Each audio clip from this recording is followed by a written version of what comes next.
Welcome back to It's All About You. We are joined today by Sergeant Matt Rivers of the Urbana Police Department. Thank you for joining us on the program. Absolutely. Before we get started, why don't you tell us a little bit about yourself and how you came to be an officer here at the City of Urbana? Well, I grew up in upstate New York, and so that was kind of all growing up East Coast oriented. And then after I got married, moved out here, and my wife's family was living here at the time. And we had a friend who worked for the Urbana Police Department at the time, and he said, hey, you should come check this out because it's kind of fun. And so I came for a ride along like most prospective officers do, and I loved it, and I thought I got to get to do this myself. So that's how that all started 9 years ago, and been here since. Fantastic. So one of the reasons we're talking to you today is you just wrote a book, right? You want to tell us a little bit about that? Sure. So the book is kind of the third stage in what has become the Urbana Police History Project. Okay. And the book is kind of like my final report, or my police report on the project. The project actually has its own case number, so that's kind of fun. And we did that so that we could keep track of the things that people would give us. We've already got a system built in for evidence and handling, so we keep all of our stuff downstairs, the History Project artifacts and things like that. So when we started all this back in 2013, the History Project, I realized that officers at the department didn't know a whole lot about where we came from. We didn't know a lot about the officers that used to work here 15, 20 years ago, or even 100 years ago, of course. So I decided, being interested in that stuff myself, I thought maybe it would be interesting if we could try to learn some more about where we came from. And so we started the History Project, myself, John Lockard, Dwayne Maxey. We started by interviewing old officers, and then we solicited for artifacts, things that people might have in their homes. Former officers bring in their scrapbooks and we could copy them, things like that. So we brought in evidence, so to speak.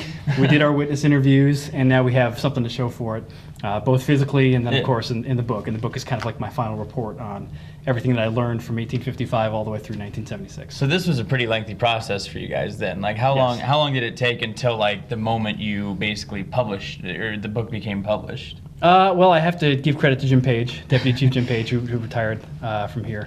He wrote a book first, and it was his book that kind of kicked me in the rear to get mine done. So the research itself took about maybe 3 years, but I wasn't really kind of driving at the book at that time. Yeah. It wasn't until last fall that I really sat down and said, I got to get this on paper, what I know before I start forgetting things, and before just to get it done. So last September or so is when I really started typing. It took me about 3 months to type it, and then about 4 months to edit. So it was a process, for sure. So the book is very well written, has a lot of great stories, some interesting pictures, and obviously you've tried to carry over some of your evidence into that book. Sure. And going through the process of this project and writing the book, what are some of the stories, or what was something that really kind of shocked you, if you can be shocked at this point after being an officer for 9 years? One of the first things I realized was that officers from 100 years ago or more, they're really dealing with a lot of the same issues that we deal with today. You know, people call 911 because they need assistance with a problem that's out of their scope of control. And it was the same at the turn of the century. You know, people were calling to complain about people being loud or being intoxicated or traffic accidents, or they'd like the police to do something about a problem that they have. So in that sense, the community service element is very much the same as it was. Technology is a lot different. Right. So I was struck by how much the same it is and how different it is as well. Technology has changed everything. But a lot of good stories too. I mean, the book is full of, they're not just war stories, but also City of Urbana history things. So, for example, one of the earliest things I found was even before the Urbana Police Department was created, and that was the first murder trial in Champaign County. So it was actually, the guy was found guilty, but the defense attorney was Abraham Lincoln. So, and he lost. And he was quoted somewhere saying that the guilt of the defendant was too much for him to overcome as an attorney, which is kind of an interesting thing. Lots of good stories. Crystal Lake Park used to be privately owned. Oh, okay. And there was a shooting case that happened at Crystal Lake. So it was a very popular place for the university students to come over and ice skate in the wintertime. But they had to pay the fee. So the owner of the property didn't get a fee from one of the students and actually walked out on the ice and fired a shot. And at the time, we didn't have a police department. We had just our superintendent of streets, is what they called him. And he had to do an investigation, and he'd go onto campus and interview students and the whole bit. And yeah, it was a pretty high-profile case for the 1890s. Yeah. So. Definitely be sure I pay for my skates the next time. Right, exactly. That's fantastic. So what's kind of the next step? I mean, is there a next step? Will the project continue, or are you going to I hope it take a does, break for a yeah. little while, Well, pass it on? That's the nice thing, is that we're almost caught up to current time. So we did everything up to this point, well, really up to about 2004. That's when Jim Page's book goes through. So it covers the span of his career, 1977 to 2004. Since that time, we're trying to, as we go, put things into evidence that might be interesting later on. I mean, it's hard to do it in real time. You have to kind of recognize something in the moment and say, this is kind of significant. But there's no reason why the case should be closed. We can just keep adding evidence to it. And so we're trying to interview officers. We did one last week. We're still interviewing retired officers, and we do those on DVD. We put the DVD into evidence, and then we have stories from guys who worked here 50, 60, 70 years ago, which is pretty neat. That is. So remind us the title of the book and where folks can go to purchase the book. It's called The Blue and the Gold, which is named after not only just our official colors here at the Urbana Police Department, but also blue being kind of a name for police, and the gold is supposed to symbolize our retirees. So we've got the blue and the gold. Nice. The book is available for purchase here at the Urbana Police Department, right at the front desk. The cost is $33. Cash or check, it's fine. And hopefully we'll have more copies available. There's some there now, but hopefully people will come get some if they're interested. So. Fantastic.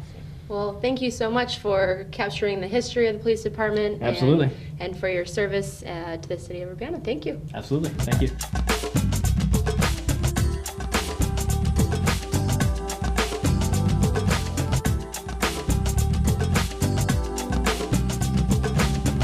Welcome back to It's All About You. We're here at the Spark Museum and Play Café with Sonia here.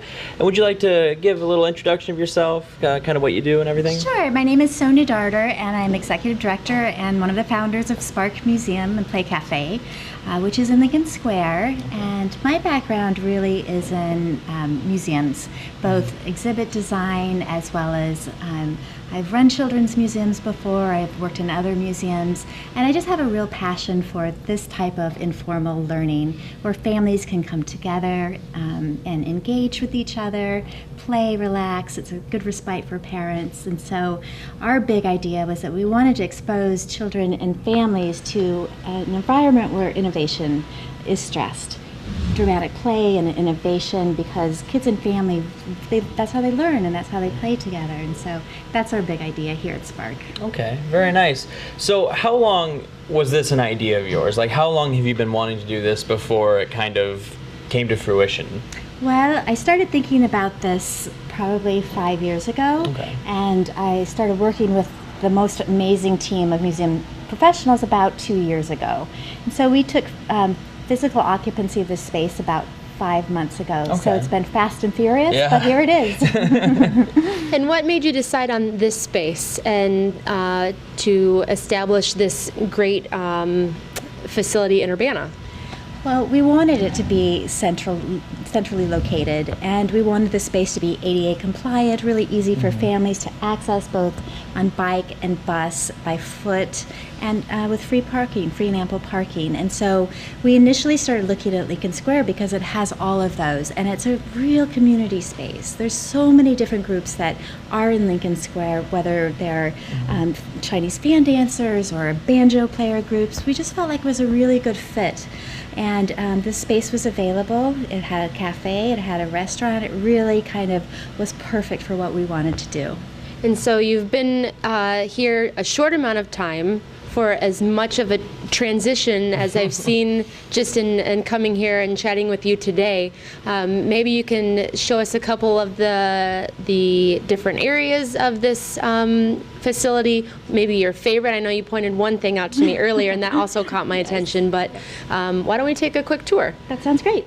Okay, so what are some of your favorite parts about this museum? Well, we're standing in the pizzeria, Okay. which has been very popular so far, and it allows children to go down this line and make their own pizza. Okay. And we have anything from vegetables to olives to eggs, which was your favorite, and even a giant fish. So they can get silly and have fun. And part of what's behind this experience is cooperative learning and cooperative play, and learning where your food comes from, which also leads into some math and fractions. So it's fun, but it's also meaningful fun. Right, and it seems like a place where our kids can run around, have fun, hang out with their friends, while the parents have an opportunity to hang out in their special area, which we'll get to here pretty soon. But tell us about what's behind us, and this looks like a lot of fun. I think I'm too tall, but my kids will enjoy it. Your kids will. So right behind us we have Big Bird Stage and Little Bird Stage, which is then connected by a flat stage and a puppet show. Oh. And so I've seen one child playing the piano up here and another child playing the guitar down there, and they're singing and kind of talking back and forth. And that was really the idea of having these different levels, along with all these crazy costumes. We have brain hats and snail hats, and so we really wanted children to start working together. And that's a really important part of collaborative experiences, learning how to work together creatively. So, Excellent. So that's what it looks like it's all play, but the idea behind it is for kids to cooperate and create together. I love it. And then over near where we first came in at the entrance, there looks like a lot of play clothes and dress up and time for pretend and play and make believe. I like that. Tell us a little bit about that area. So in that area, we have a lot of different types of costumes. We have anything from a robot to a princess dress to a rat's nose and tails. So we have some animals, and I love it personally when kids mix it all up. So they'll put the brain hat on with the princess dress and the tie, and it's just an opportunity for kids to pretend and to play. And so we really wanted to facilitate that kind of crazy fun. So. Very nice. So is there anywhere people can go for some more information about what you do here, or maybe certain events that are coming up that you like to get out there? Sure. Our website is www.visitsparkmuseum.com. Okay. That's one place that'll have a lot of event information. And our Facebook page and our Twitter account, of course, are always active and up to date. So Wonderful. yeah. Well, I'm interested in seeing the center section of your building here. That might be a place where I might hang out with some friends as our kids play. Maybe we'll head over there. Should we go to Roost? Oh, Roost. All right, Yes, yes. Roost. Please take me to Roost. So we've traveled over to, I think, what you call the Roost, which sounds like a really great place for me to hang out as an adult. So Megan, tell us a little bit about yourself and your background and how you got to this awesome venue and this beautiful Roost. Gosh, it's a long, complicated road. I have a multidisciplinary background in design. I was a graphic designer with Wolfram Research for 12 years, and I did a lot of trade shows and environments with that, and I became really interested in environmental design. And I also simultaneously had 3 kids, and I started throwing way too many elaborate birthday parties. And it was at that point I said, I'm putting so much energy into this, I should do something more with it. And it was coincidentally around that time that I met Sonia Darter, and we were both trying to buy a church over on 202 West Illinois. And I was interested in turning it into an event venue, and she was interested in turning it into a children's museum, and we started talking from there. I founded Lumen Events, which is my event planning company, and it kind of snowballed from there. And then we developed this concept. We started working with different people. We started talking to different developers and municipalities about where it could be. And then this opportunity came along. And I was always very focused on Lincoln Square. I'm a townie, and I spent a lot of time here growing up. And I just wanted to see how it could come back to be a more community-oriented, engaging space. And like I said, the opportunity presented itself, and it's the perfect venue. It's such a nice, wide open space. It has such beautiful natural light just outside there, and we're licensed to use the High Court, which is about 100,000 square feet, in addition to our 8,000 square feet of Spark. So I bet your event planner inside of you is just like, oh, all the things. It's pretty exciting. We walked into a lot of opportunity, I feel like, and that's really how we viewed it always. I mean, there were so many different aspects with the kitchen and the walk-in cooler and facilities and furniture and just like the general layout. You have the Roost here where you can sit as a parent or a family and really see everyone else who's running around and everything else that's going on. That there were so many different zones within the space that really lent themselves to different noise levels, activity levels, and just that we're able to embrace all of that, and it just kind of evolved into this very organic flow for a museum. So the purpose of this is a chance to have parents have a chance to just kind of sit back and enjoy, or you said even as a family setting, like everybody can just kind of relax here. So what exactly all it goes on in the Roost, I guess? Well, the Roost is a place for the food and drinks stay in the Roost, so we can kind of corral that. But I mean, we have so many different engaging aspects of the museum that I think lots of families will want to explore those together as well. But anyway, with my children, they tend to have a little more energy for these things than me, so I might need a respite. I might need to sit down and have a coffee or a glass of wine and talk with a friend while our kids play together and explore the spaces. And so in the Roost, you're able to do that while your kids keep exploring. And I mean, not all the dress-up clothes really fit me, so. It's definitely a great vantage point because you can keep an eye on your kid and have a conversation with your friend. There's no other place, at least that I know of, a parent in the area where you can do those things and enjoy a little bit of adult time while your kids are playing and learning and having fun without me hovering over like, oh.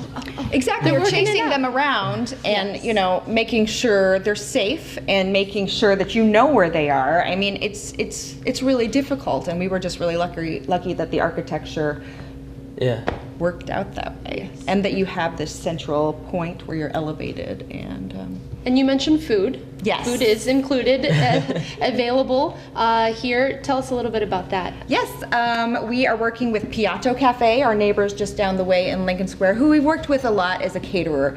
Lumen Events also does premium catering bar service, and we work with them a lot with their food service, and they have developed this wonderful cafe menu with us that includes flatbreads, paninis, salads, fresh soups, different fun kids sandwiches and plates.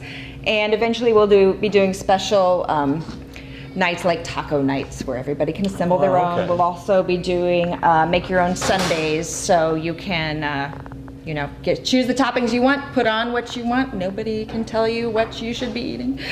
But we will focus on healthy, local, organic foods. That's fantastic. Here, So what's your favorite part of the whole space? Physically? Sure. I mean, I would say my favorite part is non-physically that personally I wanted to create a space, since I work a lot, that I could be with my kids. Yeah. And that they could enjoy it and we could all be, a part of something new and special. And my husband has done the branding, he's done the website, he has his own single stereo creative business, and he's also designed all of the murals on the wall and painted them himself. So it was really a family effort and a passion project.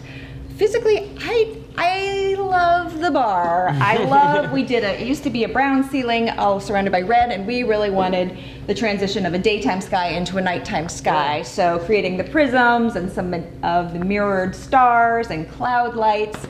And I feel like when you get in here, you kind of are transported into a different atmosphere. It is incredibly visually appealing. Like it does give a different feel than the rest of the place. But yeah, this is really awesome. Between the museum, the Play Cafe, the Roost, I mean, it's a really cool thing that's going on here that you guys are a part of here. Thank you. And remind us again the hours and the contact details. The hours are Wednesday 10 to 8 p.m. and Sunday 1 to 5 p.m. You can contact us at info@visitsparkmuseum.com and find us on our website at visitsparkmuseum.com. Wonderful. Right. On the screen for you to enjoy. Thank you. Private so parties much. Monday and Tuesday. Awesome. Thank you so much.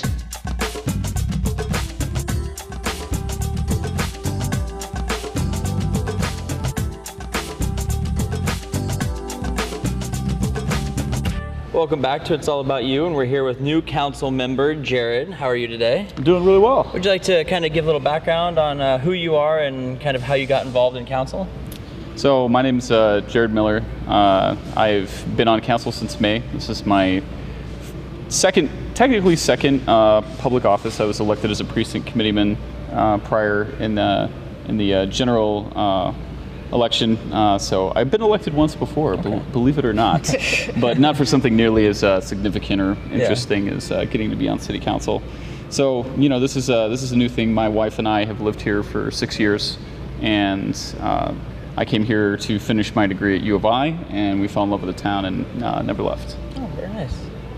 And so, as a new council member, what are some things that you are excited about, or empowered to do, or ready to change, or all of the above?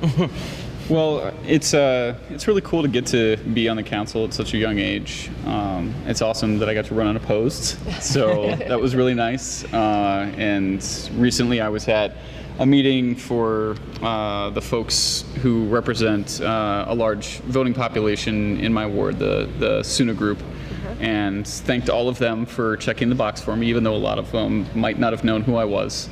But yeah, it's really interesting to get to learn about the intricacies of how municipal government works, and there's still so much that I don't know, but a lot that I'm getting to pick up on. And the department heads are great. Everybody's been really informative and really forward about helping us understand what's going on in the city, and we're going through an interesting time because we have a new mayor, so there's a new philosophy behind what's happening since I started going to council meetings about 8 months ago, prior to deciding to run and prior to getting elected.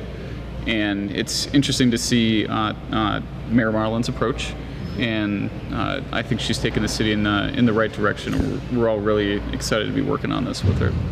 So the city is definitely going through quite a review of finances, determining how best to move forward to build a strong foundation and increase the sustainability of our financial situation. But at the same time, that leaves a lot of opportunities for growth and thinking outside of the box. And I think that some new council members have definitely brought a new spirit to council.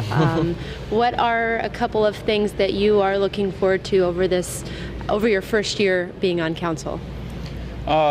So the thing I'm probably looking most forward to is getting our budget done and seeing what we're gonna be able to accomplish once that's done. I mean, the budget, if anybody's been watching, is pretty much in the bag. We've got one more piece of that puzzle to file out, but looking forward and listening to the finance department about what they're recommending to us and what the real state is. I mean, we're faced with some tough decisions, and especially in the midst of a period when a lot of people are pushing growth and wanting to see the city invest in new things. So I think we're going to keep trying to find new ways. For me personally, I'm trying to focus on the Philo Business District in my ward because it's seen some downturn in recent years. Recently the county market closed, and that was a big deal. And the group that owns County Market, we thought was going to be keeping the store to open another one of their brands in that location, but recently found out that they're not doing that, and they're going to be selling the property. So we have a new opportunity for a new tenant, somebody else to come in. So it'll be interesting to work in that area and see what we can accomplish. Now you seem, you seem very passionate about what's going on. You really seem invested in the growth of the city in general. And now you said you were elected before for a different position. Is this something you've as growing up, were you always interested in something like this, or was this something that kind of one day you were just something kind of struck you and you were like, I really kind of want to get into government? Oh, you haven't heard this story, have you? Oh no, I didn't know there was a story here. So if you had met me, so I'm 32 years old. Yeah. If you had met me 10 years ago, really 12 years ago, you would have not recognized me. I was an anarchist, Oh, okay. and I was a street kid, so I was totally against authority in all shapes and sizes and forms. I hated it. Yeah. I thought all politicians were corrupt. I thought the entire system was corrupt, that there was nothing good that would ever come of it. And I have come full circle from those beliefs as an adult to see the world a lot differently. Yeah. And, you know, I was very cynical still for a long time because of that, you know, that philosophy that was there initially. Was really hard to overcome that, to change my attitude about it, to change my opinions about, you know, what being a member of this, you know, our society really meant. And growing up, and, you know, thanks a lot to my wife and her family and my family encouraging me to continue to try and develop better attitudes about things. And, you know, I eventually came around. Okay. And, you know, it's I feel totally different about it today than I did. You know, it's so much harder to affect change outside of the systems than it is to do so within. Okay. And that's what I've come to realize, having grown up since my younger years. Oh, very nice. That, yeah, I had no idea about any of that, so that was... So, like, before getting involved now, never. Wow. No, okay. I wouldn't even go, you know, I wouldn't touch politics with a 10-foot pole. You know, I was like, no way, that everyone's corrupt, everyone's evil, you know, it's all terrible. You know, no way am I going to participate in that, no way am I going to be involved in that, none of that stuff. So, you know, yeah, I've come a long way since then. And you're standing here and smiling and excited about your new role with the city, and it's great.